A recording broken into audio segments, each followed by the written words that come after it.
आज हम बात करेंगे बौद्ध धर्म की शिक्षाओं के बारे में, भगवान बुद्ध के बारे में और उनकी दी गई शिक्षाओं के बारे में। इससे पहले हमने बुद्ध धर्म क्यों आया, क्यों ज़रूरी हुआ, इसके बारे में हमने बात किया। चलिए तो आज हम भगवान बुद्ध के बारे में जानने की कोशिश करते हैं। देखिए, इस धार्मिक परिवर्तन वैदिक काल से लेकर के आप पूरा मॉडर्न हिस्ट्री तक अगर देखें तो कहीं न कहीं हमें धार्मिक आंदोलन दिखाई पड़ते हैं।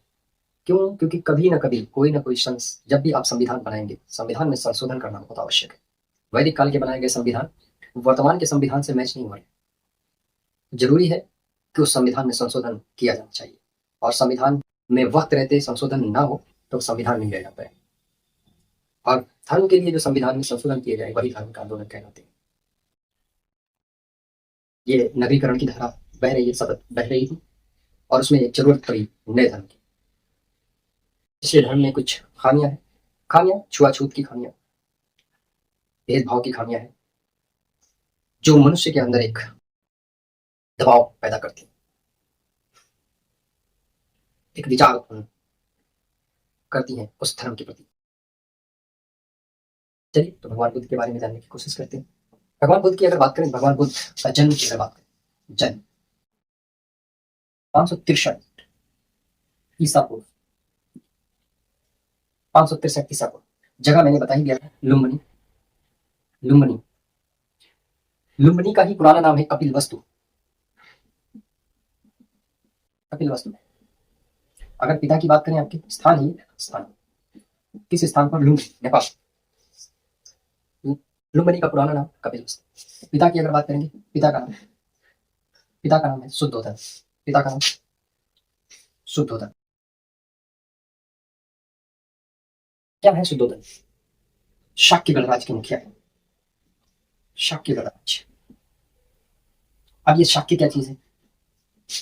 शाक्य क्या चीज है? जी हाँ, ये वही शाक्य है जिसको आप लुम्बिनी के नाम से जानते हैं। अशोक अपने शासन के 20 वर्ष के बाद में कहाँ की यात्रा पर गया था? यही शाक्य गणराज्य की यात्रा पर गया, लुम्बिनी की यात्रा किया उसने। और यहीं पर आपको एक अभिलेख देखने को मिलता है और उस अभिलेख का नाम क्या है? रूमनदेही अभिलेख।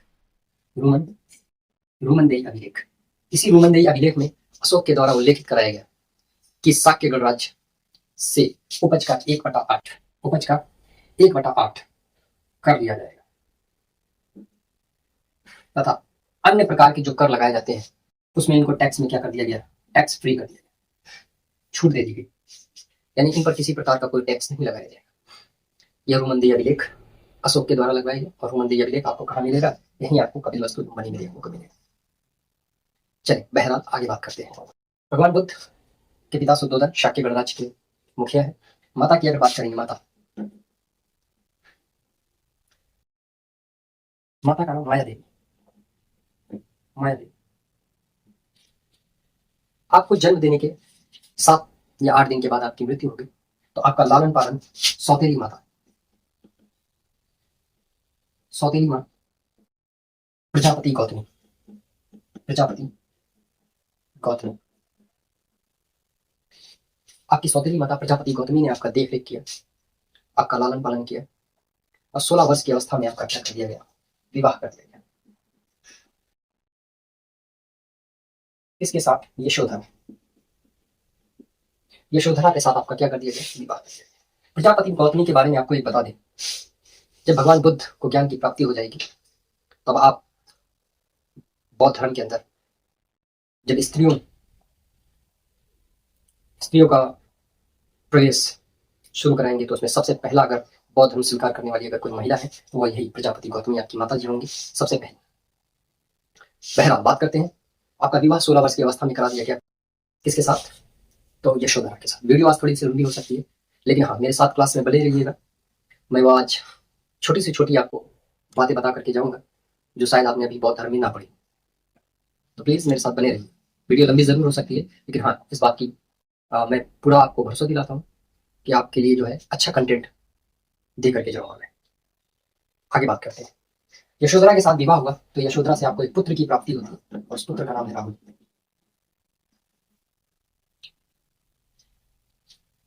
कहा जाता है कि जब भगवान बुद्ध छोटे थे तो आपके पिता शुद्धोधन ने आपका हाथ एक बहुत ही विद्वान ऋषि के हाथों में दिया और दिखाया कि मेरे बेटे की, मेरे पुत्र की हाथों की रेखाओं को देख करके बताइए कि इसका भविष्य क्या है। जब वो महात्मा जी ने उनका हाथ देखा और उनकी रेखाएं देखी, वो चकित रह गए और उन्होंने कहा कि आपका पुत्र कोई साधारण मनुष्य नहीं है, ये बहुत बड़ा ज्ञानी व्यक्ति है और आगे चल करके बहुत बड़ा महात्मा बनेगा। कोई पिता जब अपनी इतनी बड़ी संपदा बनाए और इतना बड़ा साम्राज्य बना करके खड़ा करे, शक्ति गणराज्य, और उसके एक पुत्र से भगवान बुद्ध, बचपन का नाम सिद्धार्थ, बचपन का नाम क्या है? सिद्धार्थ। कोई नहीं चाहेगा, कोई भी नहीं चाहेगा कि उसका साम्राज्य खत्म हो। ठीक, अब इन्होंने क्या किया, इन्होंने इनके लिए सभी सुख सुविधाएं, जो भी सारी सुख सुविधाएं, ये सारी की सारी सुख सुविधाएं घर पर ही उपलब्ध करा दी।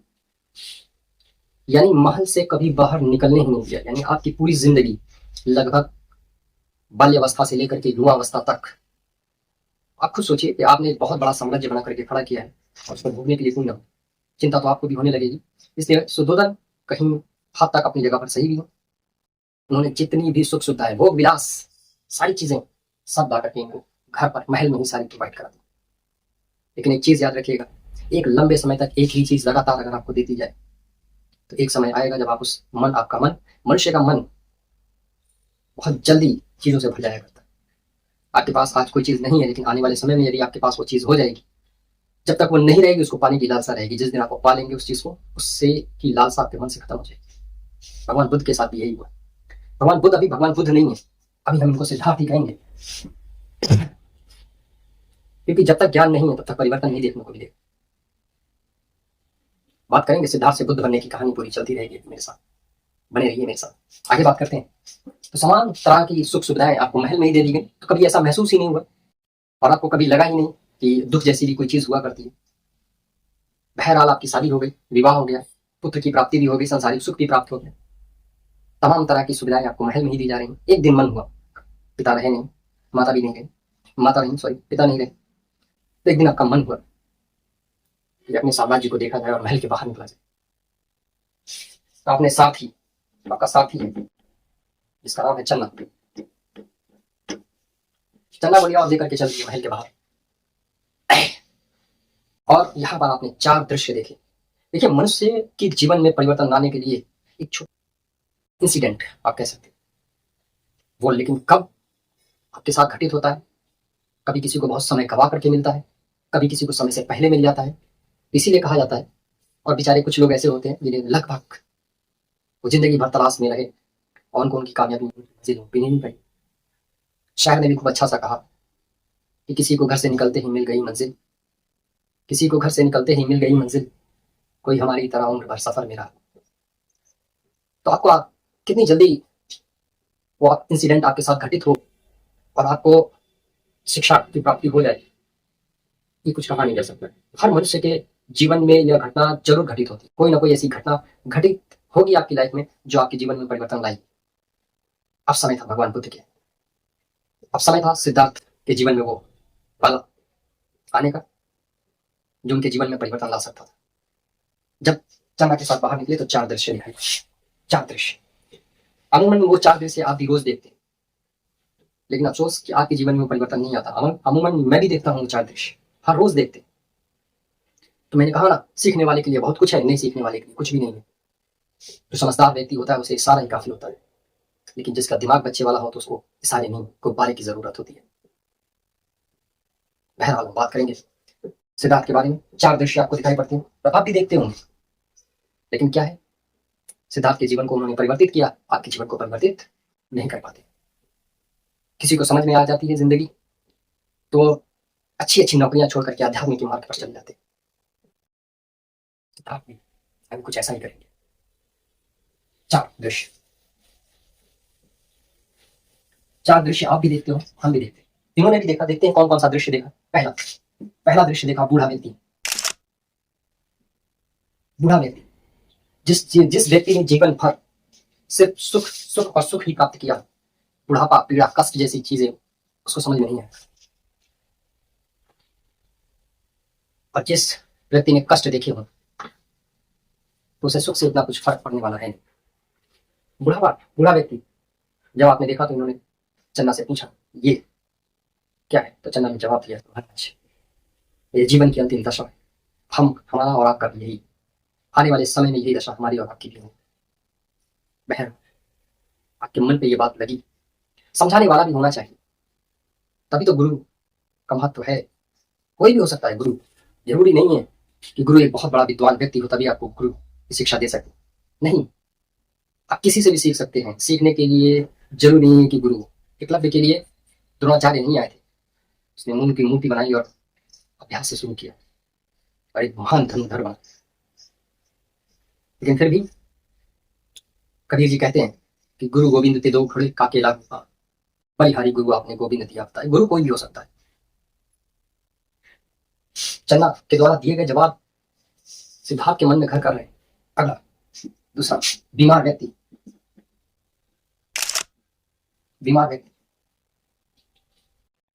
जब आपने बीमार व्यक्ति को देखा तो आपने पूछा कि ये जीवन की कैसी दशा है, तो चन्ना ने जवाब दिया महाराज ये हर मनुष्य के जीवन में आती, कोई ऐसा नहीं है कि जिसे कभी कोई बीमारी ना हो। बस गरीब बच नहीं पाता है, अमीर कुछ दिन ज्यादा जी पाता है। बहरहाल तीसरा मंजर देखते हैं, तीसरा दृश्य आपको दिखाई पड़ता है, शव यात्रा। आपने पूछा कि ये क्या दशा, ये यात्रा कैसी? तो चन्ना ने जवाब दिया महाराज ये जिंदगी का अंतिम सफर या अंतिम यात्रा है। हर मनुष्य को इस मृत्यु को प्राप्त होना है। दुनिया में सब झूठ है सिवाय मृत्यु के। मृत्यु ही सत्य है। ये हमें भी और आपको भी। आपने ये तीन दृश्य देखे और आपने सोचा कि क्या दुनिया में इतना कष्ट है, इस कष्ट का निवारण क्या है? कष्ट का निवारण क्या है? जब आप जवाब ढूंढने के लिए निकलते हो, प्रकृति आपको सही जवाब देती है। ढूंढिए तो सही, झांकिए तो अपने अंदर हर सवाल का जवाब मिलेगा। मिला, सिद्धार्थ को भी जवाब मिला। चौथा दृश्य, सन्यासी। बदल गया जीवन, परिवर्तन। सन्यासी देखा, जब सन्यासी को देखा तो पूछा चन्ना ये कौन है? कहा महाराज ये वो व्यक्ति है जिनको दुनिया से कोई मतलब नहीं है, सामाजिक मोह माया को त्याग करके अध्यात्म के दुनिया में खोए हुए, सांसारिक मोह माया से बिल्कुल दूर है। असल जिंदगी महाराज ने किसी प्रकार का, जब सांसारिक मोह, दुख का कारण क्या है? दुख का कारण क्या है? आज आपके पास साइकिल है, आपकी चाह कामना है कि आपके पास मोटरसाइकिल हो, कष्ट है। पैसा नहीं होगा तो टेंशन होगी, कष्ट है। मोटरसाइकिल हो जाएगी तो फोर व्हीलर वाले को देखोगे, फोर व्हीलर हो जाएगी तो आप सोचोगे और दो चार फोर व्हीलर हो जाए, तो लगातार ये टेंशन बढ़ी रहेगी। कष्ट है, कारण है, दुख है। दुख का कारण क्या है? लोभ, लालच। सन्यासी हो जाने के बाद जब लालच ही मन में नहीं रहेगी, दुनिया ही मन में नहीं है, तो जीवन तो आनंदमय होना ही है। बात समझ में आ गई? सिद्धार्थ ने कहा जीवन है तो सन्यासी का ही, चाहे वो राजा हो और चाहे वो राजकुमार। यदि उसको वास्तव में सुख का आनंद लेना है तो सन्यासी से बेहतर कोई जीवन नहीं। कोई बात नहीं, घर वापस आए। घर वापस आने के बाद बहुत सोचा समझा और आपने कहा नहीं, ये राजपाट, ये साम्राज्य मेरा अस्तित्व नहीं है, ये मेरा उद्देश्य नहीं।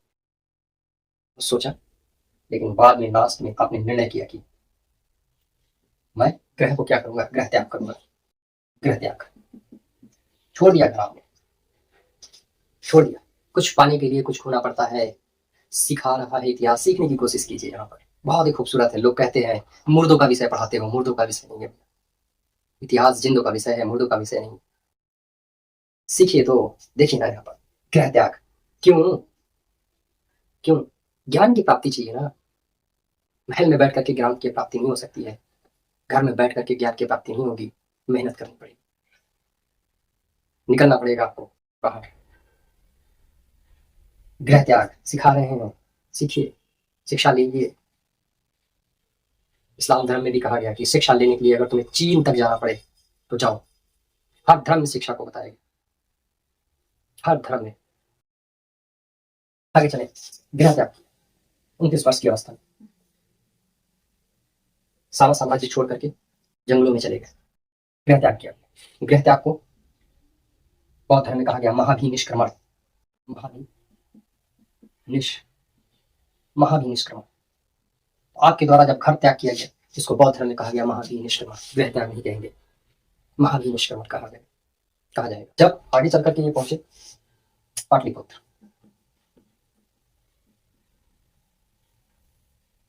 वैशाली वैशाली वैशाली में उनके पहले गुरु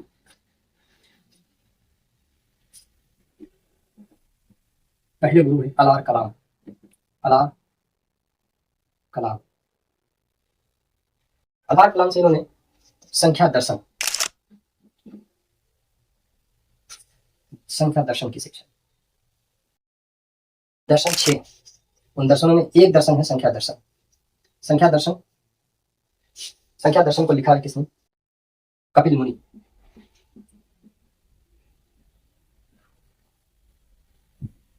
संख्या दर्शनों की संख्या 6 है, उनमें से एक है संख्या दर्शन। संख्या दर्शन एक्चुअली में देखा जाए तो सनातन धर्म से ही रिलेटेड है, ये उपनिषदों से लिया गया है। तो इसी में से हम बताएंगे आपको कि 6 दर्शन कौन कौन से, उनमें से एक दर्शन ही है।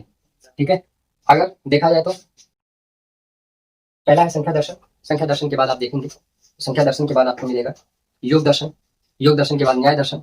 न्याय दर्शन के बाद आपको मिलता है वैश्विक दर्शन। वैश्विक दर्शन के बाद आपको मिलता है मीमांस दर्शन, और मीमांस के बाद मिलता है आपको उत्तर मीमांस दर्शन।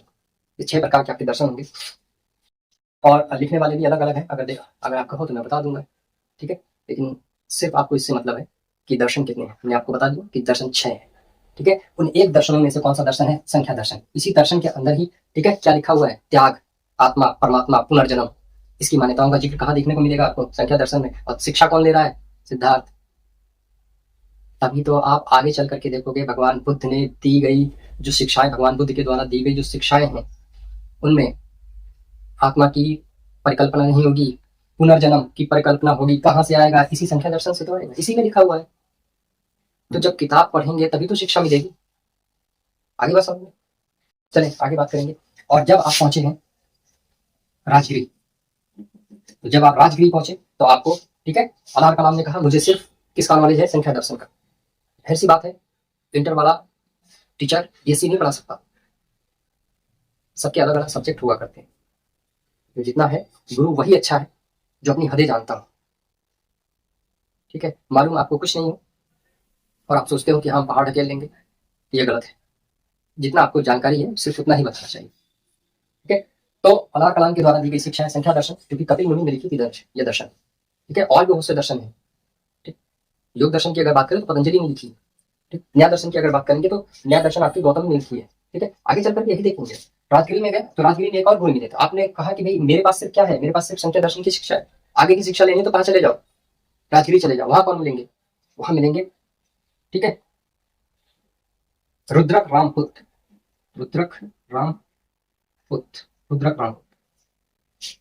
आपने आगे की शिक्षा है रुद्रक रामपुत्र के बारे में।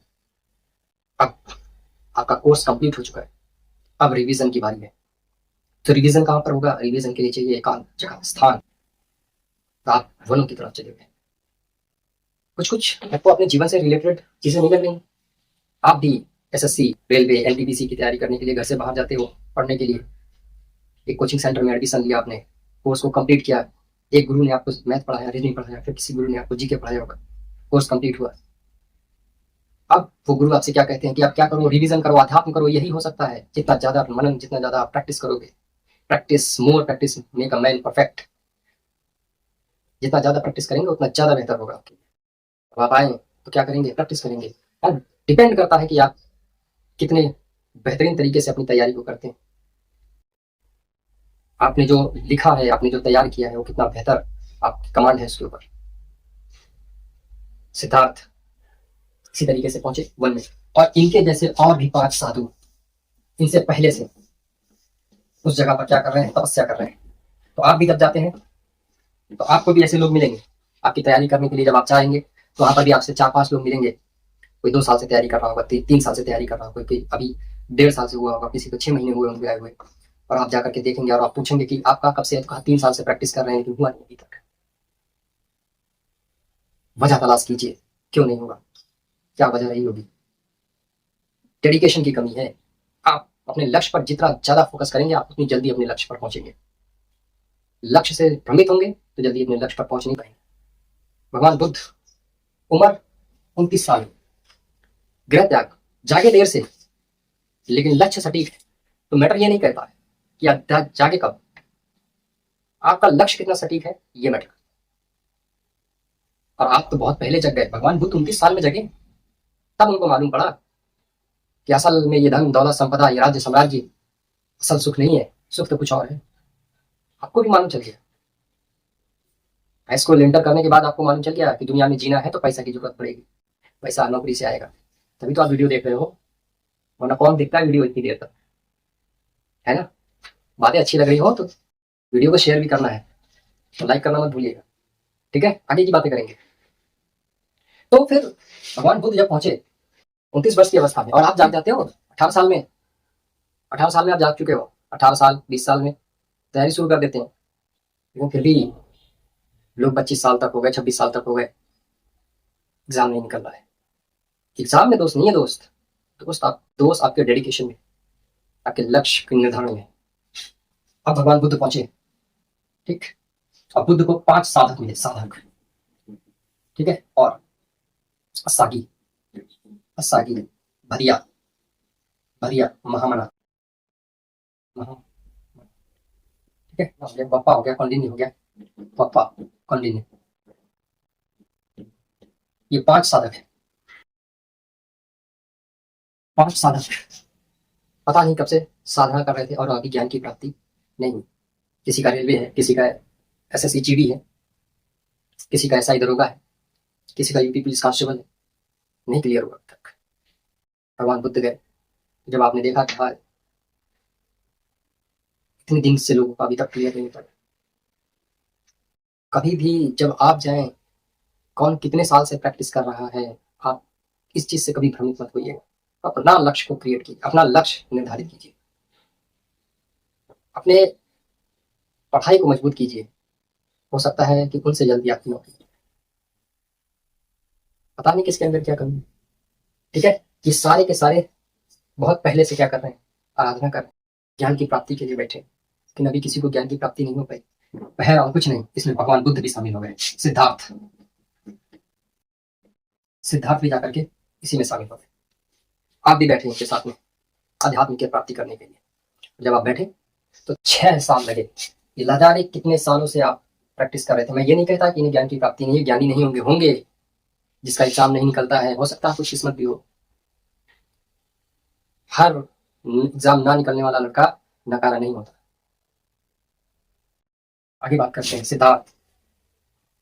सिद्धार्थ 6 साल तक लगातार तपस्या, ठीक है। सफलता समय मांगती है, सीखो ना यार। अब कैसे सिखाऊं, सिखा तो रहा हूं, सीखो। देखो, गृह त्याग, महाभिनिष्क्रमण, शिक्षा, गुरु, बिना गुरु के ज्ञान नहीं है। भगवान बुद्ध ने भी इस बात को बता दिया। सिद्धार्थ बता रहे हैं इस बात के कि देखिए भैया, बिना गुरु के ज्ञान नहीं है।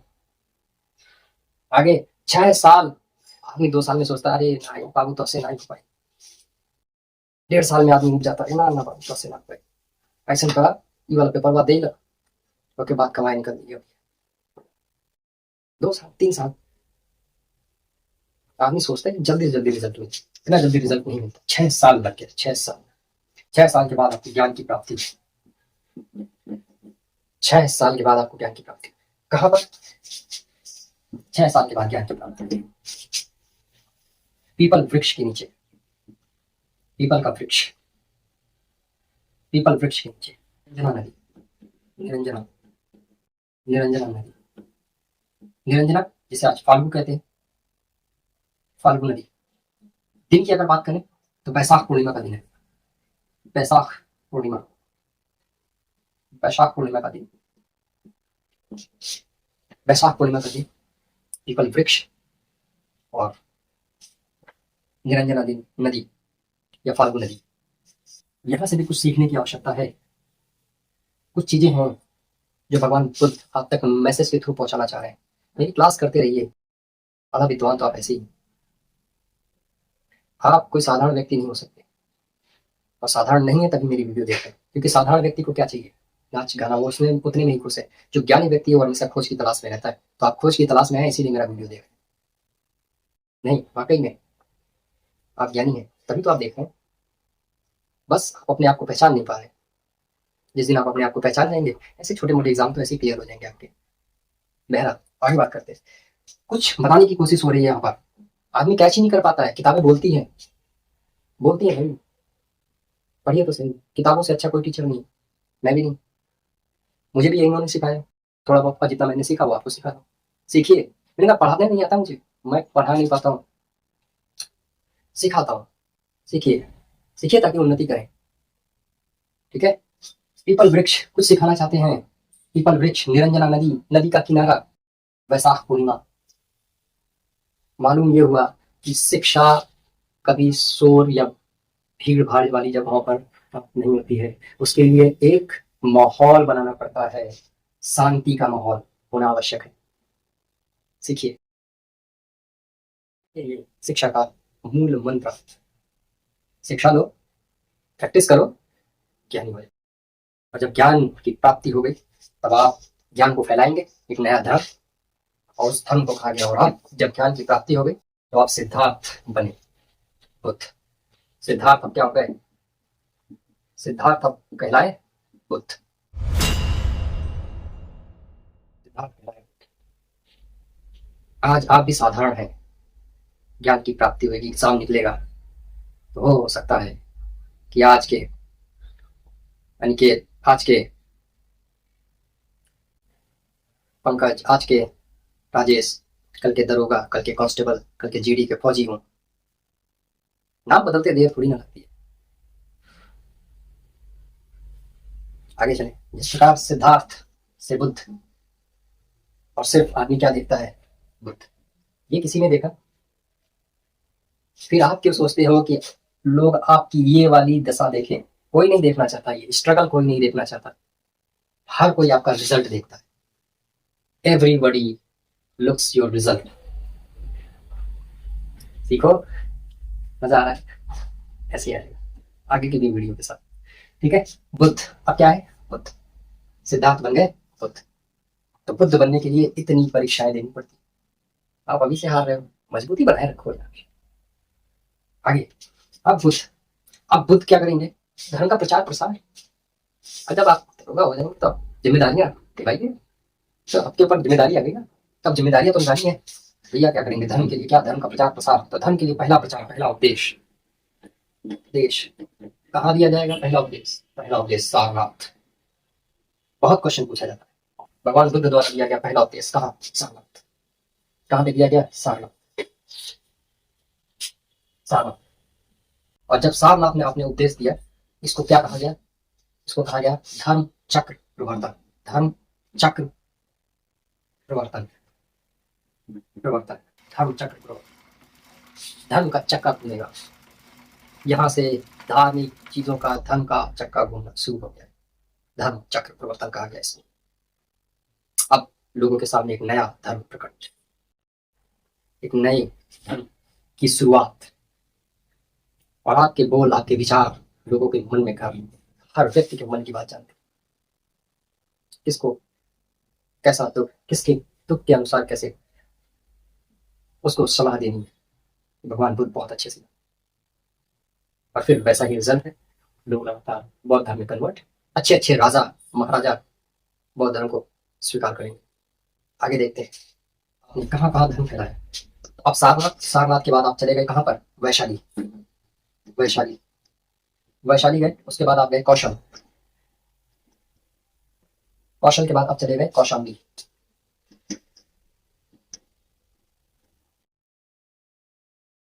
सिर्फ सारनाथ ही नहीं, सिर्फ एक ही जगह नहीं, स्थान एक नहीं, और भी जगह, वैशाली हो गया, कौशल हो गया, कौशाम्बी हो गया, इन सारी जगहों पर आपने बौद्ध धर्म की शिक्षाओं को प्रचार प्रसार किया, बौद्ध धर्म की शिक्षाओं को फैलाया और लोगों को अपनी धर्म में कन्वर्ट कराया। अब आप सोचोगे कि वैशाली, कौशल, कौशाम्बी। एक भैया जी हमसे कह रहे थे, कमेंट किया था हमारी वीडियो पे, उन्होंने कहा था कि जब आप बौद्ध धर्म आया तब सनातन धर्म का कोई जिक्र ही नहीं था। भैया हाथ जोड़ के कृपा करके किताबें पढ़ा करें, व्हाट्सएप यूनिवर्सिटी का ज्ञान। क्यों? संख्या दर्शन मैं बात कर रहा हूँ 563 ईसा पूर्व की, 563 ईसा पूर्व की। और सनातन धर्म की अगर मैं बात करूँ वैदिक काल, उत्तर वैदिक काल की, तो भैया जी 1000 साल पुराना है। 1000 साल, 1000 साल नहीं, 1600 साल पुराना है। 1600 ईसा पूर्व वैदिक काल। तो आप अंदाजा लगा लीजिएगा भैया कितना पुराना हो गया। ठीक है, तो सनातन धर्म बौद्ध धर्म से भी ज्यादा पुराना है। ठीक, और ये संख्या दर्शन और जो 6 दर्शन मैंने बताया ना भैया जी, उपनिषदों से लिए गए हैं। ठीक है, हर चीज का साक्ष्य है, बिना साक्ष्य का बात नहीं करता हूँ। आगे बात करेंगे। वैशाली कौशल कौशल कहाँ है ये? यही है अंगुत्तर निकाय। अंगुत्तर निकाय। अब आप सोचोगे कि अब ये अंगुत्तर निकाय क्या चीज है। ठीक है, तो आपने सुना होगा 16 महाजनपद। तो बौद्ध धर्म की पुस्तक है जिसका नाम है अंगुत्तर निकाय। ठीक है, इसमें 16 महाजनपद के उल्लेख है। उन्हीं महाजनपदों में से वैशाली कौशल कौशाम्बी है उनकी राजधानी। बिना प्रूफ के बात करना नहीं होता है। ठीक है, अब आप सोचोगे कि अंगुत्तर निकाय। ठीक है, अब इस अंगुत्तर निकाय के भी 5 रूप है, कहें तो आप बता दो। ठीक है, तो ज्यादा डीप हो जाएगा। आगे बात करते हैं। ठीक है, इस निकायों की अगर बात की जाए तो 5 है, 5 निकाय है। 5 निकाय कौन कौन से? दिग्ग है, मध्यम, दिग्ग, दिग्ग हो गया, मध्यम हो गया, संयुक्त हो गया, अंगुत्तर हो गया और आपका खुद्दक निकाय हो। ठीक है, तो खुद्दक निकाय, अंगुत्तर निकाय में आपको देखने को मिलेगा वैशाली कौशाम्बी 16 महाजनपदों का उल्लेख यहीं से मिलता है। ये निकाय है। उसके बाद में अभी आप देखोगे पीटक आएंगे, त्रिपीटक। त्रिपीटक में एक पीटक मिलता है, त्रिपीटक, विनय पीटक, अभिधम्म पीटक और सूत्र पीटक। 3 पीटक है, आपने सुने होंगे। 3 पीटक है, विनय पीटक, अभिधम्म पीटक और सूत्र पीटक। विनय पीटक में क्या है? नियम और कानून है, नियम और कानून। उसके बाद आप देखोगे तो अभिधम्म पीटक, अभिधम्म पीटक में आप देखोगे तो नियम है, प्रश्न और उत्तर। ठीक, सूत्र पीटक, सूत्र पीटक ही 5 रूप है, उस सूत्र पीटक के ही 5 रूप है अंगुत्तर निकाय। और उस 5 रूपों में से एक है अंगुत्तर निकाय। सूत्र पीटक के अंदर आते हैं निकाय, और निकायों की संख्या है 5, और उन 5 निकायों में से एक निकाय है अंगुत्तर निकाय। और डीप जाए। ठीक है, तो आगे बात करते हैं। तो ये समझ गए हैं। तो और जगहों पर यानी वैशाली गए, कौशल गए, कौशाम्बी गए, अंगुत्तर निकाय। अब आप बात करते हैं इनके शिष्यों के बारे में। ठीक है, इनके शिष्य कौन कौन? यहाँ पर बौद्ध धर्म का इन्होंने प्रचार प्रसार किया। अब इनके शिष्य, शिष्य तो सबसे प्रिय शिष्य रहे आनंद, आनंद। ठीक, दूसरा अगर बात करेंगे आनंद हो गए। उसके बाद आपका हो गया अस्सागी, अस्सागी, अंगुलीमल, अंगुलीमल, अंगुलीमल। चौथा आपके हो गए महाकश्यप, उपाली, महाकश्यप, महाकश्यप। पांचवा है उपाली। ये ढेर सारे आपके शिष्य बने, ढेर सारे। यानी शिष्य कब कहे जाएंगे? जब आप जीवित हैं और आपके साथ में हैं, वो आपके शिष्य। बाकी जब आपके ना रहने के बाद जो आपको मानेंगे वो अनुयायी कहलाएंगे। ठीक है, अनुयायी भी 2 प्रकार के हैं, एक भिक्षु होते हैं और एक उपासक। आगे भी बात करूंगा, बताता हूँ आपको। बौद्ध धर्म का एक एक कड़ी आपके सामने खोल रहा हूँ, अब सीखते रहिए। बौद्ध धर्म से कोई क्वेश्चन नहीं बचेगा आपसे, ये तो मेरा गारंटी। ठीक है, आगे बात करते हैं। तो आनंद कौन है? चचेरा भतीजा भी है, भतीजे भी हैं, भतीजे भी हैं।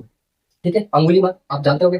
असागी, असागी ये वही असागी है जो मिले थे साथ में। चन्ना भी है नहीं, चन्ना ये वही है, सारथी, चन्ना वही सारथी। ठीक है, उपाली, उपाली कौन है पता है? विनय पीटक, पता है ना? 3 पीटक है, विनय पीटक, अभिधम्म पीटक, सूत्र पीटक। विनय पीटक तो ये उसके संकलन करता है, संकलन करता, सीखो, संकलन करता, उपाधि। ठीक है, आगे बात करेंगे महाकश्यप। महाकश्यप कौन है? आप पहली बौद्ध संगीति पढ़ोगे, पहली बौद्ध संगीति। ठीक है, 483 ईसा पूर्व में, 483 ईसा पूर्व में जो पहली सब बौद्ध संगीति बुलाएगा उसका नाम क्या है? महाकश्यप। इन्होंने क्या बुलाई है? पहली बौद्ध संगीति। पहली बौद्ध संगीति बुलाया किसने? महाकश्यप। अंगुलीमाल को तो दुनिया जानती है, कौन है ये? डाकू। ठीक है, और ये कौन थे? वही साधक जो मिले थे, साधक। बाद में ये भी शिष्य बने, याद रहेगा सबको। हाँ, असागी, अंगुलीमाल की एक बात बताते हैं, अंगुलीमाल डाकू, थोड़ी सी कहानी याद। एक बार जाने थे जंगल की तरफ, भगवान बुद्ध जंगल की तरफ जा रहे थे। लोगों ने मना किया कि नहीं, शाम का वक्त, इस जंगल में अंगुलीमाल डाकू रहता है। आपने कहा संत को कोई भय नहीं, पर मेरे पास कोई धन तो है नहीं जो अंगुलीमाल मुझे लूटेगा। अंगुलीमाल डाकू की एक खासियत, वो लोगों को मारा करता और उनकी उंगलियां काट करके उनकी माला बनाया करता और उसको अपने गले में पहना करता। बड़ा ही भयानक किस्म का डाकू, और बहुत ही ज्यादा लोगों के बीच खौफ का माहौल अंगुलीमाल डाकू के नाम से। और आप गए जंगल के अंदर, आप मार्ग से जा रहे, पीछे से अंगुलीमाल डाकू आता है और आपको आवाज देता है कि ये महात्मा रुको। आप उसकी बातों को अनदेखा करें और आगे बढ़े। फिर अंगुलीमाल डाकू आवाज देता है कि क्या तुझे सुनाई नहीं देता? आपने फिर उसकी बात को नकारा और आगे बढ़ गए। अंगुलीमाल डाकू को बहुत गुस्सा आया और वो दौड़ करके आपके आगे सामने आ गया, आपके सामने आकर के खड़ा हो गया और महात्मा बुद्ध से बोला कि तुझे मालूम नहीं, शाम का वक्त हो गया है, जंगल का रास्ता है, क्या लोगों ने तुझे नहीं बताया कि इस जंगल में अंगुलीमाल रहता है? महात्मा बुद्ध ने कहा कि जिसको परमेश्वर का डर, जिसको आत्मा और परमात्मा, जिसको मृत्यु का कोई भय ना हो, जिसको मृत्यु का कोई भय ना हो, उसे डाकू से डर नहीं लगा करता। अंगुलीमाल ने कहा तुझे मालूम है मैं लोगों को मार करके उनकी उंगलियां काट लिया करता हूँ। महात्मा बुद्ध ने कहा तो मेरे लिए क्या विचार है? अंगुलीमाल ने कहा कि मैं भी जो लोगों के साथ करता हूँ वही तेरे साथ भी करूंगा। महात्मा बुद्ध ने कहा कि ठीक है, जो तुम करना चाहो कर सकते हो, लेकिन एक मेरा कार्य कर दो, उसके बाद तुम जो कहोगे वो मैं करूंगा। अंगुलीमाल बोला कि ठीक है, क्या करना है? तो आपने कहा कि इस पेड़ पर चढ़ो और एक पत्ता तोड़ कर पिला दो। अंगुलीमाल ने कहा मैं अंगुलीमाल हूँ, मुझसे कोई बड़ा काम बोलो, किसी को मारना है, कत्ल करना है, ऐसे काम बोलो।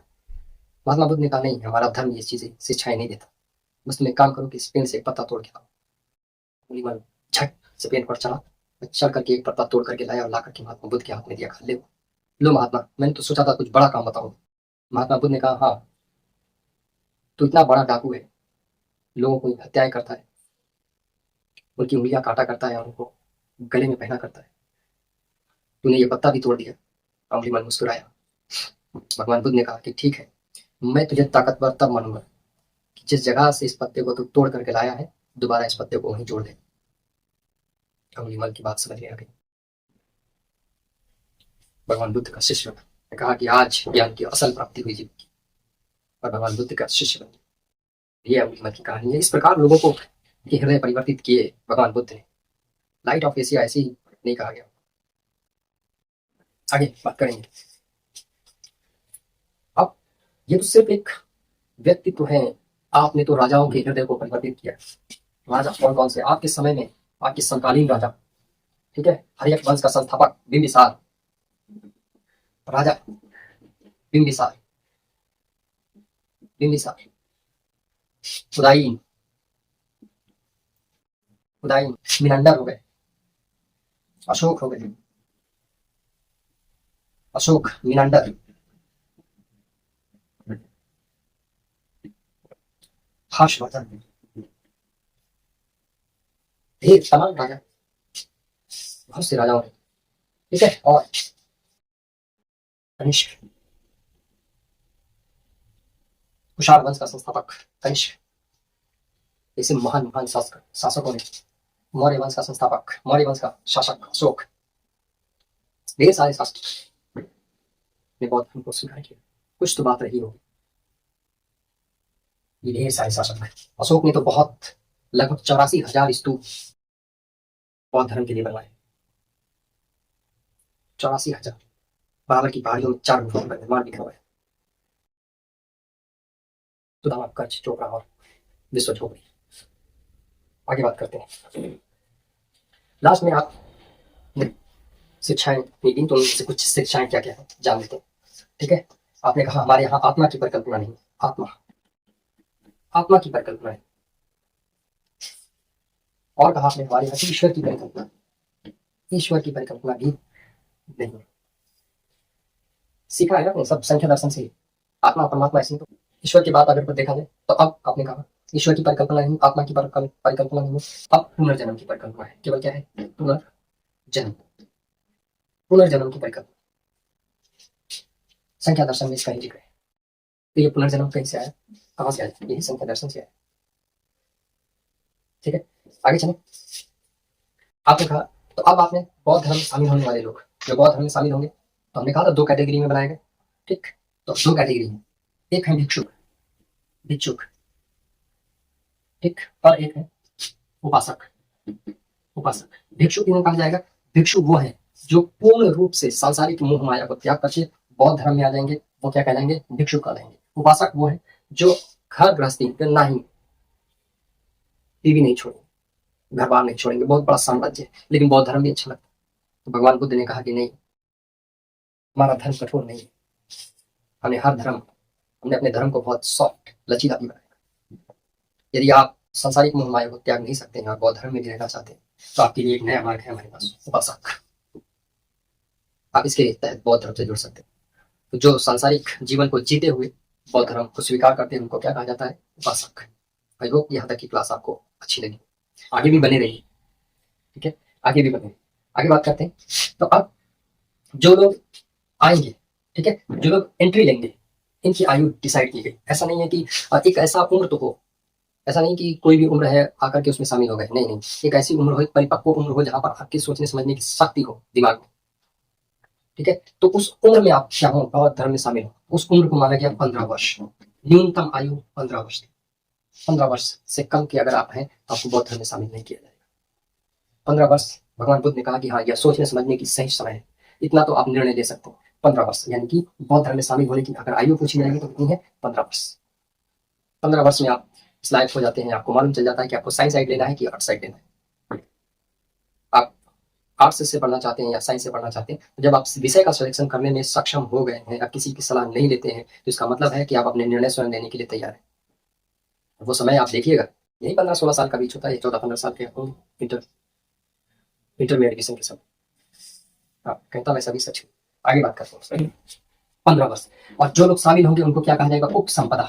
उप संपदा, शामिल होने की जो प्रक्रिया है उसको क्या कहते हैं? उप संपदा। कोई आएगा उसको क्या कहेंगे? उप संपदा। सिंपल। आगे बात सुनिए, आगे चलते हैं। अब भगवान बुद्ध 483 ईसा पूर्व, 483 ईसा पूर्व में आपकी कुशीनगर, सबसे ज्यादा अगर आपसे पूछा जाएगा सबसे ज्यादा आपके उपदेश कहाँ पे हैं? कुशीनगर। कुशीनगर, कुशीनगर, कुशीनगर में 483 ईसा पूर्व में आपकी क्या हुई? 483 ईसा पूर्व कुशीनगर में, ठीक है। चुंद आपका एक शिष्य है, उसके द्वारा आपने कोई भोजन अर्पित किया, ठीक है। भोजन से आपका स्वास्थ्य खराब हुआ, स्वास्थ्य खराब होने के बाद आपकी मृत्यु हो गई। आपने गए तो आपने कहा, ठीक है, आप 5 सिद्धांत देकर के गए, ठीक, 5 सिद्धांत या हम कहेंगे 5 आर्यव्रत देकर के गए। आपने कहा दुख है, दुख है, दुख है, बिल्कुल हर व्यक्ति को दुख है। और आप देखें तो जो भी आपको दुख है उस दुख का कारण भी होगा। दुख है तो दुख का बिना कारण के कोई दुख हो ही नहीं सकता। आपने कहा दुख है तो दुख का कारण भी होगा, और कोई ऐसा दुख नहीं है, कोई ऐसा दुख नहीं है जिस दुख की समाप्ति ना हो सके, ठीक है। कोई ऐसा दुख है ही नहीं जिसकी समाप्ति ना हो सके। हो सकती है, दुख है, दुख का कारण भी है, दुख की समाप्ति भी हो सकती है। क्या करना है इसके लिए? करना कुछ नहीं है, हमारे शरण में आ जाओ, आध्यात्म को प्राप्त करो, ठीक है। दुख समाप्ति के पथ पर चलो, ठीक है। दुख समाप्ति के पथ पर, या क्या कहने का मतलब? अध्यात्म समाप्ति का पथ, समाप्ति का पथ अर्थात कौन सा पथ? अध्यात्म का पथ, अध्यात्म का पथ। देखिए ये 4 सिद्धांत आर्यव्रत, बौद्ध धर्म में कहेंगे आर्यव्रत, 4 आर्यव्रत। दुख, दुख का कारण है, दुख की समाप्ति भी है, और दुख की समाप्ति के लिए पथ अध्यात्म। आइए जुड़िए और इन सभी चीजों से छुटकारा पाइए। बढ़िया ऑफर। आगे बात करेंगे असांगिक मार्ग। और आपको भगवान बुद्ध ने कहा मेरे शिष्य जो भी है वो 8 बातों का ध्यान रखें। 8 बातों का। सम्यक दृष्टि, अपनी नजरें सही रखो, सम्यक दृष्टि। और जब नजरें अच्छी होंगी तो आपका संकल्प, मन की भावना है संकल्प, जो सोचे, सम्यक संकल्प, अच्छा संकल्प ले। सम्यक वाणी, अच्छा बोले, ठीक है। कबीर जी ने भी तो कहा है ऐसी वाणी बोलिए मन का आपा खोए। वाणी बहुत मैटर करती है इंसान के जीवन में। बोली बोली बोली लोगों के घर उजाड़ती भी है, और यही बोली लोगों के घर बनाती भी है। अभी तो कबीर जी कहते हैं ऐसी वाणी बोलिए मन का आपा खोए, औरन को शीतल करे अपहु शीतल होए। कबीर लीजेंड, लीजेंड है, लीजेंड। जितनी तारीफ की जाए कम है। पढ़े लिखे नहीं है, लेकिन कहते नहीं है पढ़े नहीं कढ़े ज्यादा है। इसे जो लिखते हैं सटीक बैठता है, सटीक। मस्त। आगे बढ़ते हैं। तो सम्यक, अच्छी नजरें अच्छी रखो। जब नजरें अच्छी होंगी तो 4 आदमी आपको भी रिस्पेक्ट देगा, इज्जत। संकल्प अच्छा हो, विचार अच्छे होने चाहिए। संकल्प अच्छा, संकल्प अच्छा हो तो वाणी अच्छी करिए, बोली विचार अपने अच्छे कीजिए, वाणी, सम्यक वाणी, सम्यक वाणी, सम्यक कर्म, अच्छे कर्म करो, अच्छे कर्म करोगे तभी पुनर्जन्म प्राप्त हो। कर्म अच्छे होने चाहिए, सम्यक जीवन, और जब कर्म अच्छे हो तो एक अच्छा जीवन जी पाएंगे। सम्यक जीवन, सम्यक आजीवन, और उसी साधारण तरीके से अपने जीवन को गुजारेंगे। सम्यक जीवन, और सारा जीवन गुजारने के लिए चाहिए क्या? फिटनेस, स्वास्थ्य जरूरी है। इसलिए क्या कीजिए? सम्यक व्यायाम, अष्टांगिक मार्ग है, लाइए थोड़ा नहीं कुछ भी, हर चीज बता के, छोटी छोटी चीजें, इतना प्रकाश कौन डालता है। अब फ्लेक्सिबिलिटी भी देखे गए, कठोर नहीं है। जैन धर्म कठोरता के कारण पीछे रहे, कठोर नहीं है। देख रहे हो ना, उपासक है, जैसा चाहो वैसा बना लो। फ्लेक्सिबिलिटी भी जरूरी है धर्म। आगे सम्यक व्यायाम, सम्यक स्मृति, जब व्यायाम करोगे मस्तिष्क स्वस्थ रहेगा। स्वस्थ मस्तिष्क में ही स्वस्थ मनुष्य का निवास, स्वस्थ शरीर में स्वस्थ मस्तिष्क का निवास होता है। व्यायाम करोगे शरीर स्वस्थ, और स्वस्थ शरीर में सम्यक स्मृति, सम्यक स्मृति, अंत में तो समाधि है ही, सम्यक समाधि, अष्टांगिक मार्ग, अष्टांगिक। चलिए, उसके बाद 483 ईस्वी में ईसा पूर्व में आपकी मृत्यु हुई कुशीनगर में। सबसे ज्यादा अगर आपके उपदेश पूछे जाएंगे तो भी कुशीनगर ही रहेगा, ठीक है। और उसके बाद आपको हर व्यक्ति को मालूम है बौद्ध धर्म 4, बौद्ध धर्म, जब भगवान बुद्ध की मृत्यु हुई तो बौद्ध धर्म 2 भागों में टूट गया। चौथी बौद्ध संधि थी, ठीक है, पहली शताब्दी। राजा रहेगा आपका कनिष्क, ठीक, और वसुमित्र राष्ट्रघोष इसके अध्यक्ष हैं, ठीक। और उसके बाद में 2 भागों में, हीनयान और महायान, महायान 2 भागों में टूट गया, हीनयान और महा। भगवान बुद्ध की मृत्यु के बाद बौद्ध धर्म 2 भागों में टूट जाए। जब तक आपके घर में आपके पूर्वज जिंदा हैं, आपके घर को जोड़ के रखें। लेकिन आपने देखा जब पूर्वज घर से बाहर, यानी कि उनकी मृत्यु हुई, तो लोगों की चूल्हे अलग अलग जलने लगते। ये सच है, यही तो सिखाता है इतिहास। लोग कहते हैं मुर्दों का विषय है, जिंदे का विषय है। आज के बाद मुर्दा नहीं कहना। कितना सीखे हुए, इतनी देर में मैंने कितना सिखा दिया, क्लास फालतू नहीं है। आगे हीनयान और महायान। हीनयान वाले क्या करते हैं भाई? देखिए, हीनयान और महायान, हीनयान वाले लोग, ठीक है, निर्वाण है। और जब भगवान बुद्ध की मृत्यु हुई, मृत्यु, इसको क्या कहा गया बौद्ध धर्म में? महापरिनिर्वाण, महापरिनिर्वाण। जब बहुत बड़ी आत्मा इस दुनिया से जाएगी, ठीक है, और प्रतीक चिन्ह, मृत्यु का प्रतीक चिन्ह क्या है? स्तूप। प्रतीक चिन्ह क्या मिलेगा आपको? स्तूप, ठीक है। मृत्यु का क्या है? पश्चिम। जन्म का क्या होता है? कमल। जन्म का क्या होता है? कमल, या हाथी भी हो सकता है, कमल होता है जन्म का कमल। ग्रह त्याग का होता है घोड़ा, ज्ञान का होता है पीपल का वृक्ष। आप सोच रहे होंगे कि ये चीज कैसे छूट गई? छोड़ेंगे नहीं, कुछ दिमाग ही है, याद आ जाएगा तो बताएंगे। आगे हीनयान, हीनयान वाले क्या करते हैं भाई? देखो, अब बहुत बड़ी आत्मा है तो महापरिनिर्वाण, लेकिन जब कोई संत इस दुनिया से जाएगा तो उसको बोलेंगे परिनिर्वाण, परिनिर्वाण। तो यह परिनिर्वाण में क्या करते हैं? जल्दी। हीनयान वाले, हीन मतलब जल्दी, हीन ऐसे समझ सकते हैं, महा, महा मतलब देर, ठीक है। तो ये क्या करेंगे? परिनिर्वाण में देर, ठीक है। लोगों को आहत बनाएंगे, आहत की तरफ लेकर के आएंगे, लोगों को बौद्ध धर्म की तरफ ज्यादा से ज्यादा लाने की कोशिश करेंगे, ठीक।